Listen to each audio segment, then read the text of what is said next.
ٹاٹھیو بچو اَسہِ چھِ آز سبق نمبر 5 پرُن یَتھ ناو چھُ ٲلوٗدگی. تُہۍ کھوٗلِو پنٛنٮ۪ن کِتابن ہُنٛد صفہٕ نمبر 20. ؤلِو پرو. اِنسانن کٔر زِندگی ہٕنٛدٮ۪ن مُختٔلِف شعبن منٛز ترقی. بٔڑۍ بٔڑۍ کارخان بنٲوِن تہٕ سڑکہٕ کرٮ۪ن تعمیٖر. ریل، ہوٲیی جہاز، ریڈیو، ٹیلی وِجن، ٹیلی فون، کمپیوٗٹر، اِنٹرنیٹ تہٕ جنگی ہتھیار کٔرِن تیار.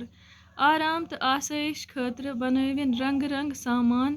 اما پوٚز یہِ سورُے کرنہٕ سۭتۍ ہیژن اِنسانن پٲٹھۍ کٔمۍ سٕنٛز بٲش گژھٕنۍ.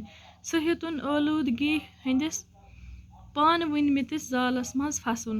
خدا تعالیٰ ہن اوس یہِ دُنیا شُد تہٕ شوٗژ ماحول عطا کٔرِتھ تمام زُو زٲژن ہٕنٛدِ خٲطرٕ بسُن لایق پٲدٕ کوٚرمُت.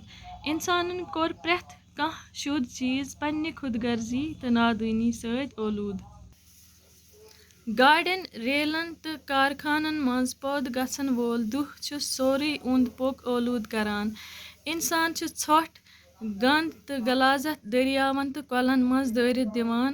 ہسپتالو منٛز تہٕ گرو منٛز نیرن وول بٲدرٲو تہِ چھُ کۄلن منٛز گژھان.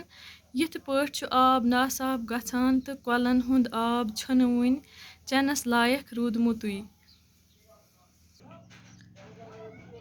شور تہِ چھُ ماحولس منٛز اولوٗدگی ہُرراوان.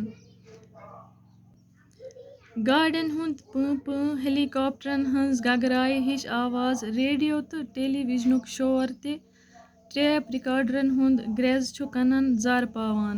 زیادٕ کرٛٮ۪کہٕ ناد کرنہٕ تہٕ بوزنہٕ سۭتۍ چھُ کنہٕ بلس تہٕ دِلچہِ دُبراے پٮ۪ٹھ ناکار اثر پٮ۪وان. ؤلِو وۄنۍ وٕچھو کینٛہہ لفظ تہٕ اِہِنٛدۍ معنے. اولوٗدگی، امیُک معنے چھُ ناصاف گژھُن، موٚکُر گژھُن. یِتھَے کٔنۍ چھُ بیٛاکھ اَشُد، لِتھ وَن یُن صاف چیٖزس سۭتۍ ناصاف چیٖز رلنہٕ سۭتۍ اصٕل چیٖز ملُت گژھُن. یِتھَے کٔنۍ چھُ بیٛاکھ شُد، صاف یتھ نہٕ رل آسہِ.